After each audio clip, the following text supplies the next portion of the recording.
every human being is capable, regardless of party, of putting power before principle.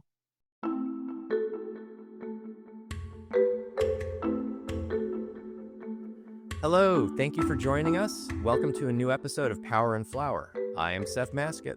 And I'm John Hagner. We are a political scientist and a political consultant. We're trying to understand and explain what is going on in U.S. politics. We also care deeply about pastries. Today, we are going to talk about the Republican Party, but not just the Trump wing of the Republican Party. You wouldn't necessarily know it from much of the media coverage, but not everyone in the party stands in lockstep with President Trump and the MAGA movement. And there are some folks that helped build the Reagan-Bush coalition years ago that used to dominate the Republican Party that are still there and trying to figure out the right way forward. To help us understand all this, we are pleased to be joined by a special guest today, Krista Kafer. Krista has been an active Republican for many years in Colorado and Washington, D.C. She worked on Capitol Hill for nearly a decade and was the senior expert on education policy at the Heritage Foundation. Back in Colorado, she has a regular opinion column with the Sunday Denver Post. She's also a frequent radio and television commentator, and she has worked as an adjunct professor of communications, journalism, and political science, including in my own department at the University of Denver. She additionally writes a regular Substack newsletter called Think Different. We'll post a link to Think Different on our website. And very importantly and relevantly, Krista was one of the Colorado Republicans who sued in 2023 to challenge Donald Trump's right to appear on the state presidential ballot due to his participation in the events of January 6th. Krista, welcome to the show. It's great to be here. Great, thanks. So I guess I'll start off with a big question. You have distinguished yourself in Colorado as one of fairly few remaining critics of Donald Trump within the Republican Party. Most of his other critics have either become his supporters or left the party or even left politics. Can you give us a sense of what you see as your role? Like, is there a path forward in challenging or changing the Republican Party, for bringing back the sort of the faction you grew up with there? What do you see as the path forward here? I see a rocky path forward. I, Mhm. it's going to be difficult, and it's not going to be. When you're hiking and you come, there's like an end of the path, and then it looks just like trees and rocks and cliffs. I think that's where my wing of the party is right now. There really is no discernible path forward, but that doesn't mean that there won't be. As you know, parties changed. We are not the same parties we were 50 years ago, 100 years ago. Things do change. Will we ever have that three-legged stool again with the strong activist, national politics? There's a libertarian wing and then social conservatives all working together to pull off a winning coalition. I don't know. The movement is certainly very populist right now. We see sort of a big government. I imagine there's no libertarians left in the Republican Party. It's very much a big government, an activist government. It's very populist. It's kind of whatever the people want, channeled through in spirit.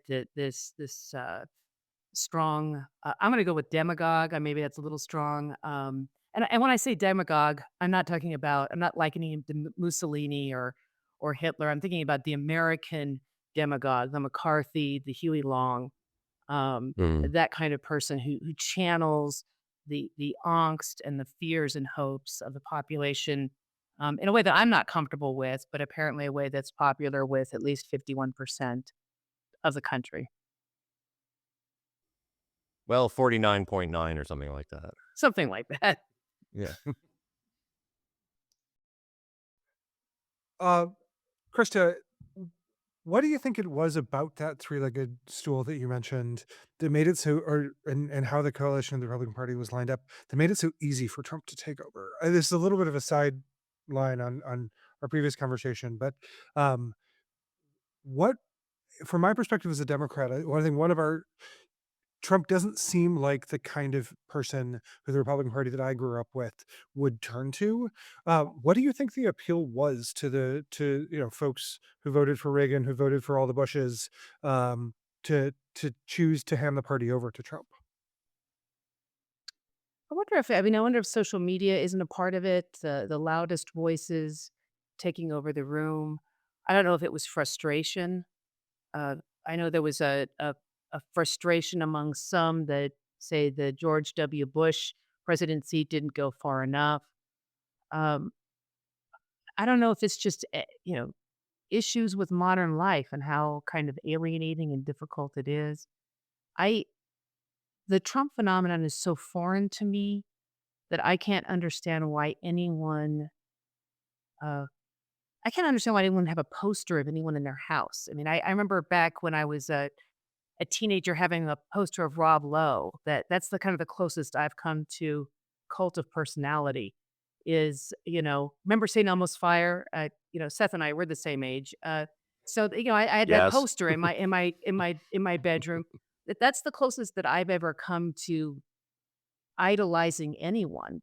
So the kind of idolizing, the bumper stickers, um, the adulation, it's very foreign to me. I've got a little whiff of that with Obama. I think there were people who idolized him. There's a history of discrimination and pain there that I could see why that would feed into part of the country where people might idolize somebody who's overcome and become president. So even that I understand a little bit more, but I actually miss the days when we saw presidents as ordinary human beings. Like nobody mistook George W. Bush as anything but an ordinary human being. A guy who was just trying to do the best he could in that position. Nobody idolized Clinton or Carter. Maybe there was a little of that with Reagan, but one of my goals for the year is to read a biography of every president. And, I just finished George H.W. Bush, and I'm almost done with Carter. And these were fundamentally decent human beings that people just saw as decent human beings. There was no cult of personality, no demagoguery, none of that. And so this situation is pretty foreign to me. It's also a little bit scary. I don't see I read several books about the Holocaust every year. I would definitely not put Trump in the same league as some of the evil characters that we've seen on the world stage, the Maos, the Stalins, Hitler, Putin. But the idea of harnessing negative human emotions and using them to propel oneself to power, it's a difference of amplitude and a difference in terms of evil, obviously, but not a difference in kind. And I worry about the precedents that have been set in terms of abuse of power, making statements like, paraphrasing Napoleon about, he who fixes his country. Obviously, I'm paraphrasing the paraphrase, but he who fixes his country is above the law. Um, Yeah. if Obama had said something like that, Republicans would be in the streets. So why is Trump allowed to say something like that even if he's just trolling? It's creepy. And it sets a Yeah. precedent for the next president to go beyond that. I think there's a lot of precedent setting, whether it's you can steal an election or try to steal an election and then foment violence. We haven't seen that since the Civil War. That's now a precedent. Um, these are precedents that then I fear open the door for a truly evil person to take the stage in the future. I don't want to be melodramatic, but when the precedents have been set, when the road has been paved, it becomes possible. The impossible becomes possible. Thanks. Yeah. I want to, related to this, I wanted to ask about what we might call the silent non-Trumpers. Mhm. It's like, well, one of the familiar stories we've heard really since Trump first ran for office almost a decade ago now, was that there were a number of Republicans, prominent Republicans, who weren't on board with what he was doing, but they were largely keeping quiet about it, although they might talk to a reporter, without using their name or something like that. Now, to your credit, you have not remained quiet about it. But I'm guessing there are quite a few prominent Republicans who might be, say, concerned about Elon Musk accessing personal security, social security data, or worried about Trump angering European allies about throwing Ukraine to Russia, or about JD Vance admonishing Germans to be nicer to a neo-Nazi party, things like that.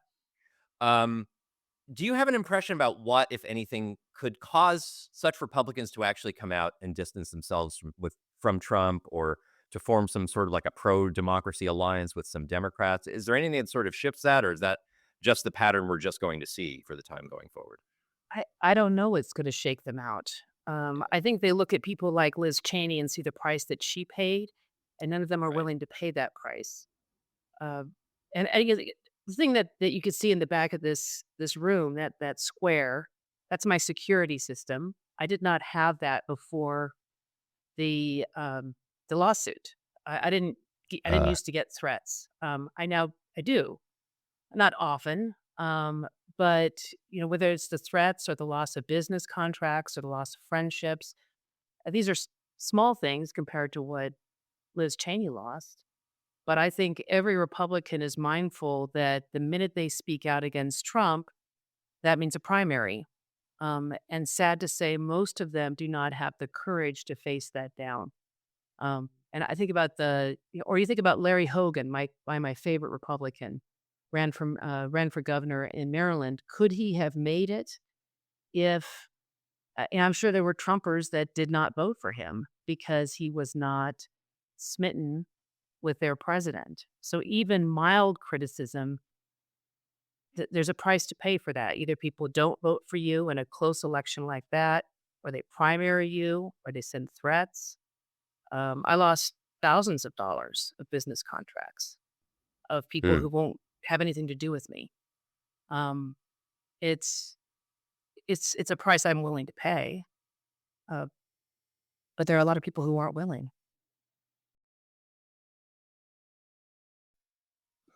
Um, no, and I think all of us who care about politics in this country are grateful that there are still people who are willing to pay that.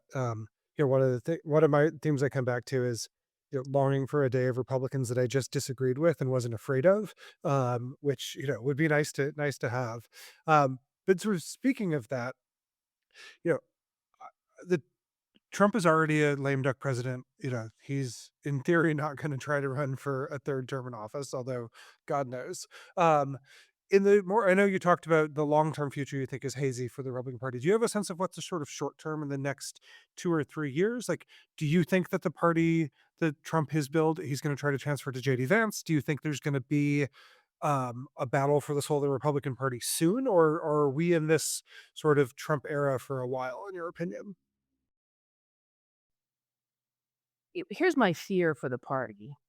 There's 2 fears. One is that it's become this populist, big government, whatever the leader says it is. I mean, there was a time where Republican would never have handed over Ukraine to Putin, right? Or threatened to get out of NATO. Or I mean, right now the Republican Party is whatever Trump says it is.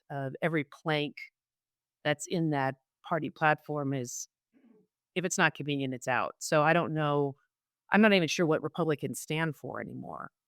I think there are those of us that would like us to go back to what we were, balanced budgets, strong national defense, uh, those kinds of tenets that were once part of our platform. Now it's whatever Trump says in a given day. So I don't know. I don't know where we are now. What I fear is we stay this sort of nebulous thing. My other fear is that when the wheels come off at some point during the next 4 years, the party is so blackened by that experience that we have to. It's sort of right after the Nixon presidency, where Republicans, didn't stand a chance in the House or the Senate. Um, People wanted to distance themselves from that party because the party was so repudiated. I worry, once you start really going serious on tariffs, we already have high inflation as it is. Plus, they're still spending a lot of money. Um, so those are the conditions for even more inflation. What happens when economically we then go into a recession or worse? What is that? How does that look for the Republicans going forward? So there's sort of two bad roads here. a Republican Party that stands for nothing other than what the leader says it stands for, or the second road, which is perhaps there is a potential recovery of the party, but the party's name is so blackened by a Trump presidency. So I just don't see how you have a vibrant economy with heavy tariffs. I mean, I could be proven wrong, but Smoot Hawley is sort of hovering back there in the back of my mind. Um, we're doing fine. I mean, the economy is okay right now, but inflation's really high, and at some point, I guess those are my twin fears. Yeah, that's related to a concern I've had, or just sort of a reflection on today. The last 20 or 30 years, we just don't really have blowout elections anymore. So in some ways, like a party can be really unpopular and still only lose very narrowly. So no one really gets the impression we need to completely repudiate ourselves from what we were before, and change stance, because there's always that, well, if the wind had blown a little differently, we would have won this. Um, I wanted to ask about something you had mentioned before about your experiences in filing the lawsuit, to get Trump's name off the state ballot. You mentioned some of the public pushback you got, that you lost some clients, and that you've added locks and security devices to your house. I'm actually curious. I know there's a fair amount of evidence out there that a lot of other Republican office holders are scared of the primary.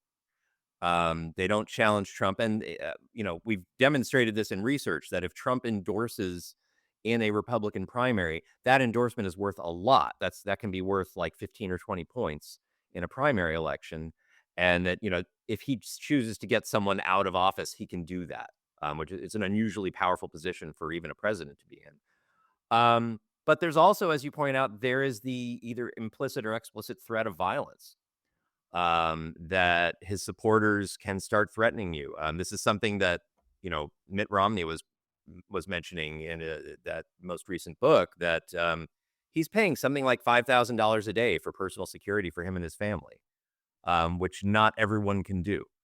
And so, yeah, one of the few public officials to stand up to Trump also had the money to resist some of the violence that would otherwise come his way. And I'm actually kind of curious. Is it about the career? Is it about the violence? Is it just a combination of both? Like, what do people mainly worry about? I don't know if the violence. I mean, it's definitely the threats there, and the threats. I mean, there are violent people that are on the left as well. I mean, think about Sure. the security that Supreme Court members have to have because of a small fraction of people who probably, for the most part, would never actually do violence. They just threaten violence. Um, I don't know. I don't know why that is.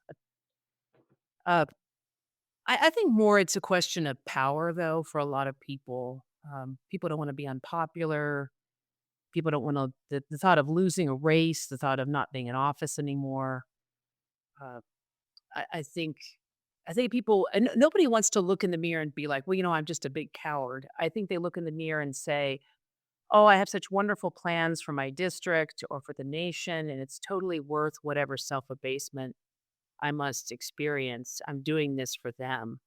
That's all I think when Ted Cruz or any of these guys look in the mirror, I think that's what they tell themselves is, "I'm doing this for my state. I'm doing this for the American people. Whatever I need to do to curry favor." Probably don't even use the word curry.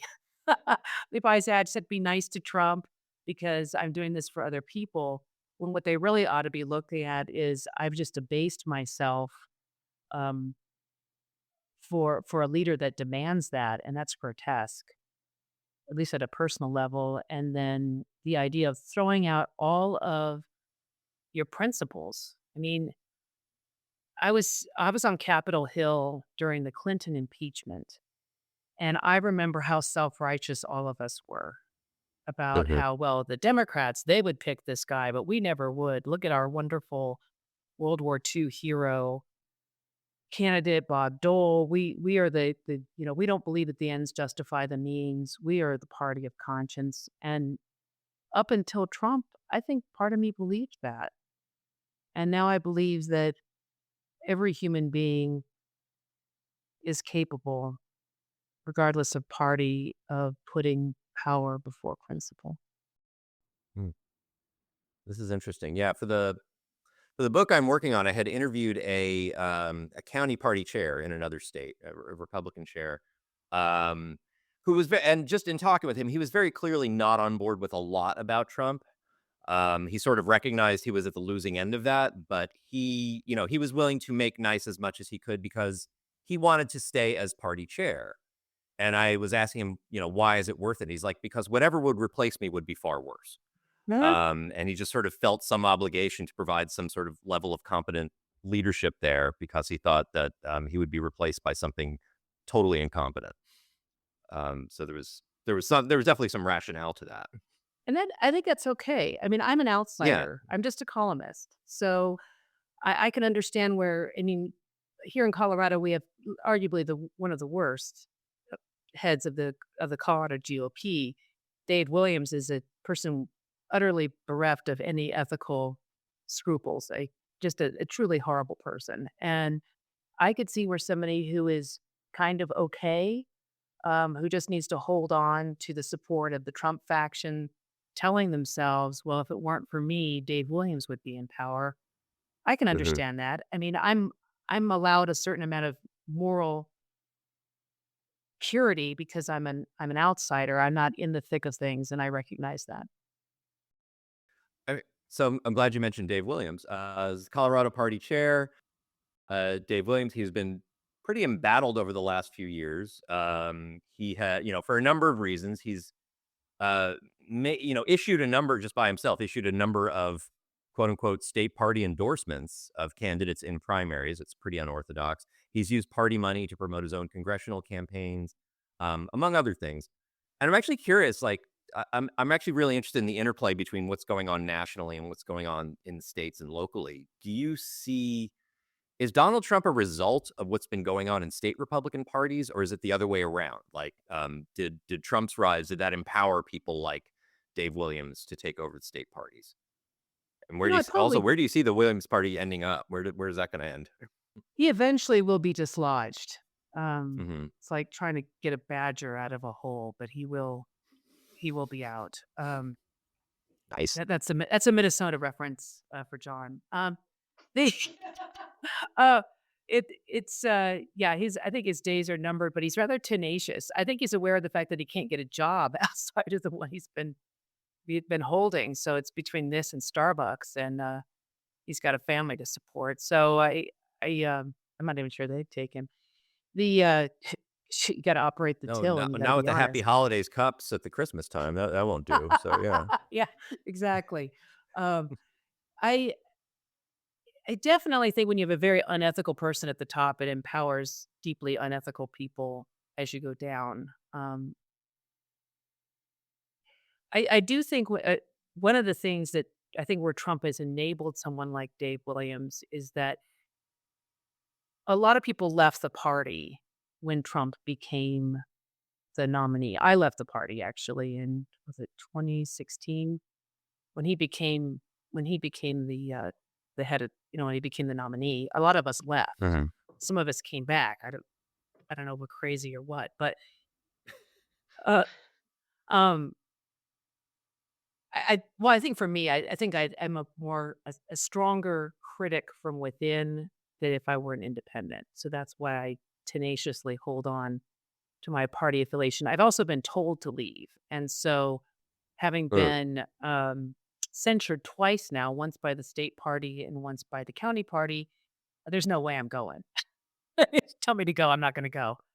Uh, but you have a lot of decent people left the party, and what that left was some of the hardest right wing types. And the other thing is that I've come to realize is that for people like us, party platforms, history, uh, things like that matter to us. Um, for the average person who's a Republican or a Democrat, it's more like a team sport. It's an identity. They don't read biographies of presidents. They don't pour over details of the platform. They don't uh, wrestle with inconsistencies and think, oh, the party needs to do this or the party should have done that. For them, it's a team sport, kind of like with football.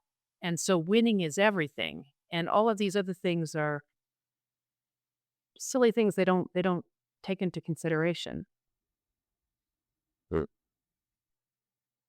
I mean, I think we have to realize just how weird the three of us are. Yeah. Yeah, that's always one of the first things I try to explain to candidates when I work with them is that anyone who is talking to you about your race a year before election day is by definition not the kind of person whose opinion you need to care about, right? They Yeah. are they are all very bizarre. Um, I wanted to ask a little bit about your experience filing the lawsuit to try to keep Trump off the ballot in Colorado. I've never been party to a lawsuit like that. I haven't spent a lot of time talking to folks who have. Could you just talk a little bit about what that process was like, how you chose to get involved with it, whether you think it was worth doing? Obviously, given the fact that it was not successful. 100% it was worth doing. I would do it again. If they called me right now, I'd do it again. If you have the chance to do the right thing, it's within your power, you got to do it. I can't, I remember thinking, well, if a Democrat had lost an election, then tried to steal that election, then fomented violence, I would hope that Democrats would have stood up and said, you know what, we have a thing in our Constitution that prevents that person from running. Can't hope that other people will do something and then not be willing to do it yourself if that opportunity arises. So 100%, I'm glad I did it. I would do it again. I wish we had been successful. I know how messy that would have been. Um, it would have been a Hmm. messy court decision. It would have been a messy election. Federalism is by definition messy. And, we've seen a number of decisions that have come out of this court that have allowed for messy federalism. Um, I recognize it would have been difficult, but we can't have people trying to steal elections and then fomenting violence. That's insurrection. It's different in amplitude than the Civil War, but it's not different in kind. And we just can't have that. I mean, not to mention that 147 police officers were wounded, $2 million of damage done to the Capitol, all because a guy couldn't face the fact that he lost an election. And I also think about the precedent that sets. Right now, you have nothing to lose by trying to steal an election and fomenting violence. Nothing. You can run again in 4 years. It's fine. This would have said 100% that that's not allowed. Now, would my preference have been that he had gotten impeached and convicted and disallowed to run? That would have been the cleanest, best road to preventing someone who wants to steal an election from running again.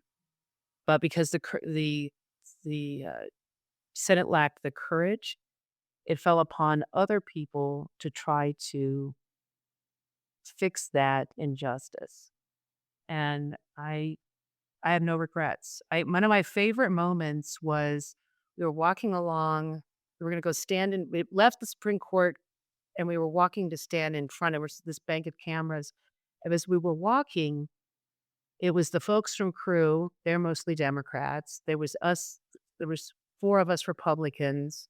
There were some independents. There were Christians, Jews, atheists. There were people of color, white. It was this group of people that I felt like just represented America saying, "No, you can't do that. We don't care about whether you're Republican or Democrat. You just can't do that." Good. And, it's a very special moment, a very special memory. Thanks. There's no good way to transition here, but I'll just say, speaking of doing the right thing, why don't we talk about baking for a little bit? So of course we like to reserve a few minutes to discuss an interesting baking project one of us has in mind or has been working on. You mentioned something about you've been making marshmallows, is that right? I did. So marshmallows, the use of marshmallow, which is a plant, goes back thousands of years. And, Okay. you can make tea out of it. I've made tea out of it. But you go to, like, a Sprouts or place like that, you can buy the root. It's already dried for you. I have a flour maker, like any good baker. I can take anything that's in one form and turn it into flour. And I powdered turned it into powder form, found a recipe of what a marshmallow would have been like 100 years ago, which is essentially honey, um, a little bit of water, a little bit of vanilla extract, and a marshmallow root, and a little bit of gelatin. And it whips up, you end up with this sort of yummy, creamy thing, and then you put it into a pan, let it cure for 24 hours, and you voila, marshmallows. Whoa. Okay, then related question. Were there marshmallows 100 years ago? I actually don't know the Yeah. history of them.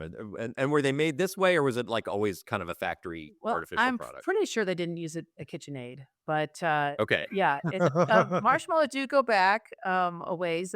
They're not, thousands of years old, but it's just kinda Right. neat to think that they made them out of this they used this root as part of the component, and the name remains marshmallow, which is the name of the plant, but most people don't realize the connection. And marshmallows today are mainly sort of corn syrup and Right. whatnot. So to be able to make it from honey, and have it turn out, it I mean, it tastes. It's kind of like when you have really fresh eggs; they just taste eggier than Mhm. eggs that are a month old. This is true for marshmallows. It just tastes marshmallowier. But I recommend anybody do Sure. it. It's just fun. Be a fun thing to do with your kids.